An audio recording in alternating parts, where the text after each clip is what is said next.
Olá pessoal, então nós agora vamos para a nossa última aula sobre essa série de vídeos sobre o metabolismo energético da célula. Então hoje nós vamos falar da respiração anaeróbica e da fermentação. A respiração anaeróbica, ela é uma variante da respiração aeróbica. Uma variante por quê? Nesse caso, os seres vivos que fazem esse tipo de metabolismo, eles não vão usar o gás oxigênio, mas vão usar uma substância que contém oxigênio na molécula. Por exemplo, o nitrato, o carbonato ou um sulfato. Aqui nós temos o exemplo de uma equação química na qual vai usar o nitrato. Então a glicose vai ser reagida com o nitrato e vai ser produzido gás carbônico e água, e nesse caso mais gás nitrogênio. Também pode ser, quando usa o carbonato, pode ser produzido algumas outras substâncias, como o metano, e no caso do sulfato pode ser feito até o sulfeto de hidrogênio. Então isso vai variar muito do micro-organismo. Aqui nós temos alguns micro-organismos que fazem isso. Aqui nós temos a desulfovibrio, que é um vibrião, e tem várias espécies desse gênero, que vai fazer então, vai usar sulfato. A desulfotomato-colum, que é também uma espécie que vai também usar sulfato. Nós temos a metanobacterium, que vai usar geralmente carbonatos para fazer gás metano. E nós temos as bactérias denitrificantes, que vão usar então o nitrato. Vale lembrar que nessa forma de metabolismo vai haver a cadeia transportadora de elétrons e também vai ter a fosforilação oxidativa. Então é também uma forma altamente energética de extrair, de liberar a energia da glicose. No entanto, não usa o gás oxigênio. São algumas bactérias mais especializadas que fazem isso. Esse é um metabolismo que requer algumas substâncias bem específicas, que não são tão abundantes na natureza em qualquer lugar, como é o gás oxigênio no planeta Terra moderno. Então, é um tipo de metabolismo relativamente raro. Depois nós temos a fermentação. Então, a fermentação é um processo na qual não vai usar nenhuma outra substância além da glicose para liberar a extração de energia. Então não usa nem gás oxigênio, nenhuma substância que contém gás oxigênio. Nessa etapa, nesse metabolismo, não existe a cadeia transportadora de elétrons, então a quantidade de energia liberada da glicose é bem baixa. Estima-se que em torno de 2 ATP só. Então é uma quantidade de energia bem baixa. No entanto, só precisa do nutriente, só do alimento, não precisa de nenhuma outra substância. Os seres vivos que fazem fermentação podem ser fermentadores obrigatórios, ou seja, eles só podem fazer a fermentação, ou eles podem ser fermentadores facultativos, que fazem a respiração, mas que quando falta o gás oxigênio, então vão fazer a fermentação. Um exemplo de células que podem fazer isso são as células musculares humanas. As nossas células podem fazer a fermentação lática quando precisam de energia rápida. São o que é chamado de movimentos anaeróbicos, né? Toda atividade física exige uma quantidade de esforço muito grande e um tempo muito curto para exercer esse esforço. Então vamos lá. A primeira fermentação que nós vamos falar é a alcoólica. Na verdade, existem 3 tipos de fermentação conhecidos pelo ser humano. A fermentação alcoólica, a fermentação lática e a fermentação acética. Nós vamos falar agora da fermentação alcoólica. Então nela, a glicose vai ser quebrada no piruvato e cada molécula de piruvato vai ser convertida em uma molécula de etanol com a liberação de um gás carbônico. Então, se a gente for ver no balanço geral, cada molécula de glicose vai dar origem a 2 moléculas de etanol e 2 de gás carbônico. A fermentação alcoólica ela já é usada pelo ser humano há milhares de anos. É provavelmente uma das primeiras biotecnologias usadas pelo ser humano. Existem registros que o ser humano provavelmente já faça pães com massa fermentada há 10 mil anos, acredita-se. Já existem evidências de receitas de pão na Mesopotâmia, com a escrita cuneiforme. Mas acredita-se que o ser humano deve fazer pão muito antes que isso. Existe o registro escrito, né, de receitas de pão, mas provavelmente o ser humano já sabe fazer pão há muito mais tempo.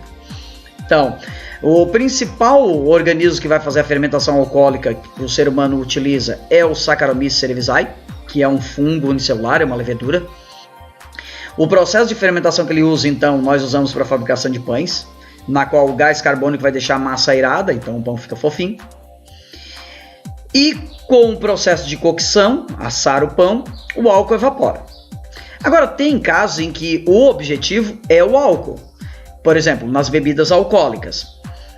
Tecnicamente, se tiver glicose, qualquer suco de qualquer substância pode ser fermentado e ser convertido numa fermentação em uma bebida alcoólica. Por exemplo, no Japão eles fermentam o arroz, o amido de arroz, e fazem o saquê. No México é a mucilagem de uma planta chamada agave, e essa mucilagem é usada para fazer tequila. Nos Estados Unidos é usado milho para fazer whisky. Enfim, eu posso usar qualquer substância que tenha glicose, que tenha carboidratos na composição, então pode ser fermentada. Mas as 3 bebidas alcoólicas mais antigas conhecidas da humanidade, duas delas a gente sabe, tem certeza porque foram registradas nas pirâmides do Egito, é o vinho e a cerveja. Os egípcios já faziam cerveja e vinho. Muito provavelmente a cerveja dos egípcios era bem diferente da que nós consumimos hoje. Ela provavelmente era mais espessa, ela era feita de trigo. Claro que existem cervejas de trigo atualmente, mas ela era feita de trigo e eram colocadas frutas como tâmaras, condimentos. Então muito provavelmente a cerveja era usada como um alimento também, então ela deveria ser mais espessa. Mas nós temos atualmente várias formas de cerveja. Todas elas, em geral a cerveja usa ou cevada ou trigo, que são cereais, faz a fermentação desses cereais, e ela tem um teor alcoólico leve. Já nós temos o vinho que é uma bebida alcoólica antiquíssima também, e que usa então o suco das uvas. O vinho ele é fermentado por mais tempo, então o teor alcoólico do vinho é mais alto, ele chega em torno de 10 a 12%. Que é o que se estima seja o teor máximo, 14% é o máximo de teor alcoólico de uma bebida só fermentada. Por que isso? Porque o álcool é uma toxina para todos os seres vivos, inclusive para o próprio fungo que a produz.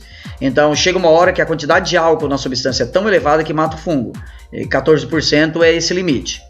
Se uma bebida for ser mais alcoólica, então ela será destilada. Vai ser usado um processo químico na qual vai ser evaporada a água e vai ser aumentada a concentração de álcool na mistura. Vodka, whisky, por exemplo, são casos dessas bebidas. E também, terceiro, nós também temos uma bebida antiquíssima, que é o hidromel, que muitos chamam de vinho de mel, que é basicamente mel diluído, dissolvido em água e fermentado. Também é uma bebida muito antiga, já consumida pelos gregos, pelos povos nórdicos.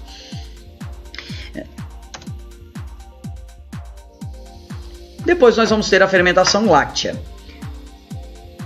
A fermentação láctea ou fermentação lática, ela vai então usar a glicose, vai quebrar, vai fazer a glicose e converter em ácido pirúvico, e depois o ácido pirúvico vai ser convertido em ácido lático.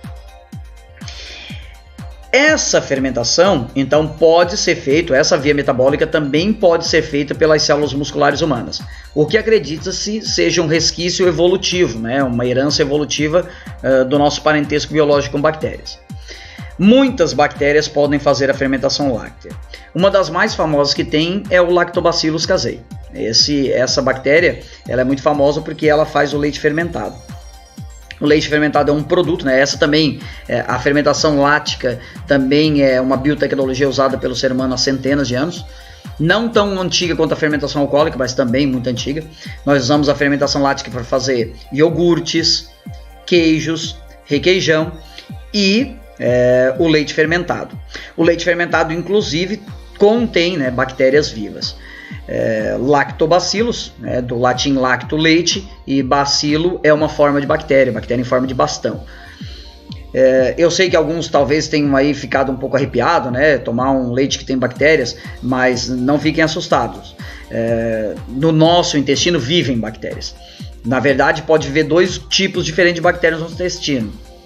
As benéficas, as que causam bem, que produzem certas vitaminas, como a vitamina K e ajudam no processo digestivo, ou as ruins, que podem causar processos inflamatórios no intestino, inclusive até apendicite. Sempre que eu tiver a comunidade de bactérias benéficas alta, as ruins, as nocivas, não podem se reproduzir. Então, tomar o leite fermentado, consumir alimentos que contenham essas bactérias saudáveis é muito importante. E por fim, não menos importante, então nós vamos ter a fermentação acética. Essa é feita por acetobactérias. A fermentação acética ela pode ter duas vias metabólicas. Uma é na qual o ácido pirúvico ele é convertido em ácido acético. Nesse caso, vai ser necessário a presença de água e vai ser liberado gás carbônico. A forma mais clássica, no entanto, de fermentação acética é aquela que vai usar o álcool etílico. Então, primeiro é feita a fermentação alcoólica e depois se pega essa bebida alcoólica e se submete ela a bactérias como a Acetobacter aceti. Então, ela vai converter o álcool etílico, mediante a presença de gás e oxigênio, em álcool acético e água.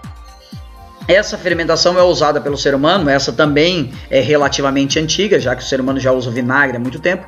Então essa forma de fermentação também é usada pelo ser humano como biotecnologia para a fabricação dos vinagres. Então eu posso ter uma bebida alcoólica, como eu disse, eu posso ter o suco de qualquer fruta ou até legume, na qual eu posso fermentar, fazer uma bebida alcoólica. E se eu tenho essa bebida alcoólica, então eu posso depois submeter a fermentação acética e ter um vinagre. Então eu posso ter a cidra, que é a fermentação das maçãs, e fermentar essa cidra e ter um vinagre de maçã. Eu posso ter a fermentação da uva, o vinho, e fermentar esse vinho e ter um vinagre de vinho. Então eu posso ter vários tipos de vinagre. Em geral, ainda permanece um pouco de resíduo de álcool no vinagre. No entanto, atualmente nós já temos no mercado vinagre sem álcool, 100% sem álcool. Para algumas pessoas que sejam de repente dependentes de álcool e que não tenham fazer o uso, ou que tem algum problema no fígado e não possam fazer o uso, existem as versões de vinagre sem álcool. E claro, também essa fermentação também é usada para produzir o ácido acético, que pode ser usado em vários experimentos e várias reações químicas de laboratório. Ok? Esse era o nosso recado, então. Tchau, tchau.